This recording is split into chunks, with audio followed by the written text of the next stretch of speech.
TV7 Israel News is made possible thanks to your generous donation.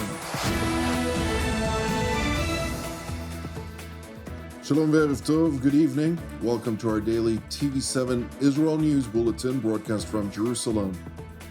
U.S. Secretary of the Treasury Scott Bessent announces that Washington intends to bring about the collapse of the Ayatollah regime in Iran. Syrian Foreign Minister Asaad al-Shaibani says Damascus is weighing the option of joining the Mecca Defence Agreement. An Israeli ambassador to the United States Yechiel Leiter says Israel is not looking for war with Turkey. Damascus is carefully weighing an option of joining the Mecca Defence Agreement that includes Turkey, the Kingdom of Saudi Arabia, and the Islamic Republic of Pakistan, and which stipulates that an attack against one of the Pact's members is an attack against all. In remarks made to journalists after meeting with his Pakistani counterpart Ishaq Dar in Islamabad, Syrian Foreign Minister Asaad al-Shaibani stressed that Damascus is studying the Mecca Joint Defense Agreement, but has made no decision on joining as of yet. Shaibani further highlighted that strategic talks with Israel on any peaceful resolution to the decades-old conflict are regarded in Damascus as premature, and that the immediate priority remained blocking Israel's attacks on targets within Syrian territory and having it withdraw from the IDF's forward-deployed security zone. Damascus's top diplomat further stressed that Israel cannot dictate the nature of Syria's relationship with Turkey. Meanwhile, Israeli ambassador to the United States Yechiel Leiter, in an interview to I-24 News, has seemingly sought to alleviate heightened tensions with both Syria and Turkey. However, Ambassador Leiter has also emphasized that the red line was crossed by Turkey vis-à-vis its intentions for Syria, with clear intelligence revealing Ankara's intentions to significantly expand its military presence in Syria, which is a red line for Israel, a position that was clarified to both Damascus and Ankara. He further highlighted that Israel is not keen on a direct confrontation with Turkey, and it is understood in Jerusalem that Damascus is not interested in escalating the situation. With that being said, Syria should not allow anyone to take advantage of its territory. The Israeli ambassador in Washington further mentioned in the interview that Jerusalem does not oppose resuming dialogue with Damascus once certain conditions are met. Meanwhile, in other news, U.S. President Donald Trump, while touring the new wing at the White House construction site, insisted that the Strait of Hormuz remains open for transit of oil tankers and other commercial vessels, despite the Ayatollah regime's efforts to prevent freedom of navigation in the strategic waterway. The Strait, last night we had a lot of boats come through. We have possession, complete control of the Strait. I mean, outside of nuisance value, and there is nuisance value when they shoot a drone every once in a while, and not everybody's going to go through, but they come through. And over the last couple of weeks, we've had a lot of oil coming out, a lot of oil. It's not going to be perfect, but it's a lot of oil coming out, a lot. In fact, people are amazed. One of the reasons that oil hasn't gone to like the proverbial $300 a barrel, it's at 83, 84, 85. And it'll be a lot lower when this is over because we have plenty of oil. But one of the reasons it never went to the 3 and 350 numbers because we have a lot coming out. And people are finding alternatives too. And you know one of the alternatives? Texas. You know another one? Alaska, Louisiana. They're coming to the United States to get oil. And people say, oh, you shouldn't say that because it makes it sound, well, it is what it is. I mean, they're coming to Texas, Louisiana, and Alaska to get oil. President Trump was further asked whether he was keen on restarting talks with the Ayatollah regime in Tehran. Maybe at some point, but right now, I think the situation is so good, but maybe at some point. Look, it's very simple. They have to get rid of completely, they have to get rid of no nuclear weapons. Iran cannot have a nuclear weapon. You know why? Because they'd use it, and we're not going to let them use it. So Iran cannot have a nuclear weapon, and they won't.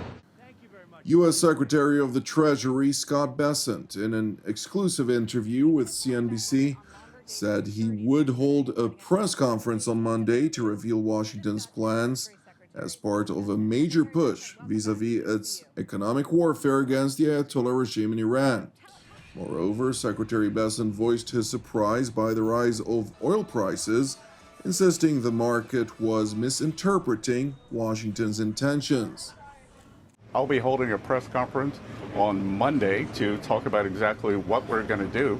And again, we have asymmetric information, and I'm not sure why oil has popped up on this, because this, for now, and it is at the president's discretion. If we are doing the maximum economic pressure, then that means that likely there will not be a large-scale kinetic restart, but I would emphasize that is for now.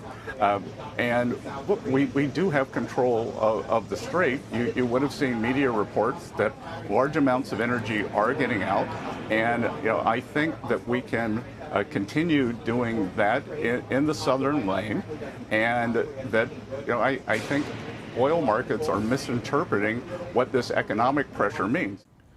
The American Treasury Secretary further clarified Washington's expectation for its allies in particular and the international community at large to adhere to the United States' economic isolation of Iran. The economic pressure means that we are going to all of our allies, and this is going to be the greatest coordinated economic isolation in the history of the world. And we are going to them and saying, you are either with us or against us. You want this murderous regime to end. And if you insist on doing business with them, either transferring money, buying their oil, doing seaborne ship transfers, then the U.S. Treasury and the U.S. government, they will put its full might and force toward enforcing against you. So it is time for our allies and the rest of the world to make a decision, and we are going to squash the economy of this murderous regime, which that will curtail their ability to project power through their proxies. It will mean that they cannot pay the military, and we have substantial inflation, both food inflation and ordinary inflation in Iran. And what we have seen, I see lots of reports that said, oh, well, this has never worked. It does work, because we have a combination. It is a 1-2 punch. We have the blockade, and we are going to have the toughest sanctions in history. And I will tell you, this will work. It worked in Venezuela once we put up the blockade. It is working in Cuba right now, and it is going to work in Iran, and we are going to collapse this regime. Meanwhile, in Brussels, the spokeswoman for the European Union's External Action Service was asked about whether the European Commission would support the United States in isolating Iran.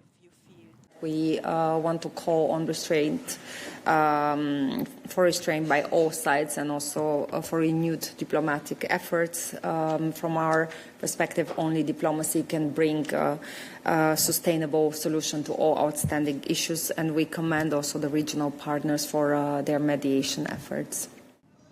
Turning to Iraq, where Iranian Parliament Speaker Mohammad Bagher Khalibaf, during an event marking 40 days since the burial of the Ayatollah regime's supreme leader Ali Khamenei in Karbala, has sought to frame Tehran's efforts to maintain its malign influence by means of its proxies in Iraq as a joint Iranian-Iraqi push against Western diktats.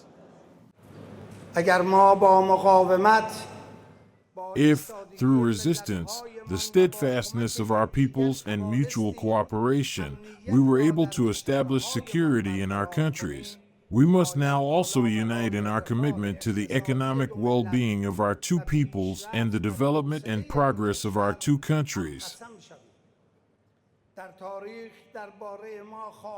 History will write about us that we were two nations who refused to become a footnote to the narratives of others, and we did not allow our destiny to be written in the capitals of Western countries. During his visit to Iraq, Ghalibaf also visited the site where IRGC Quds Force commander Qasem Soleimani and Iraqi Kataib Hezbollah leader Abu Muhandis were eliminated in an American strike, during the course of which he proclaimed the Ayatollah regime's unrelenting intentions to continue fomenting terror throughout the region and beyond.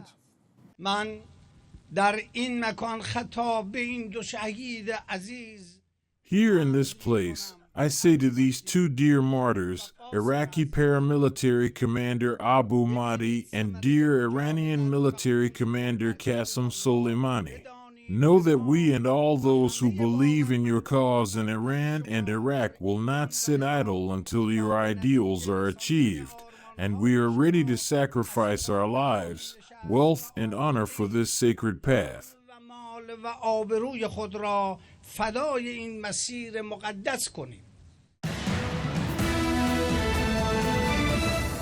Thank you for watching TV7 Israel News, which is made possible by the generosity of our viewers. If you're blessed by our productions and would like to help support TV7 Israel, you can donate via our website at www.tv7israelnews.com. Please keep praying for the peace of Jerusalem and redemption of Israel. I'm Jonathan Essen, wishing you a Shabbat Shalom u'Mevorach, and God willing, until our next update, Shalom from Jerusalem.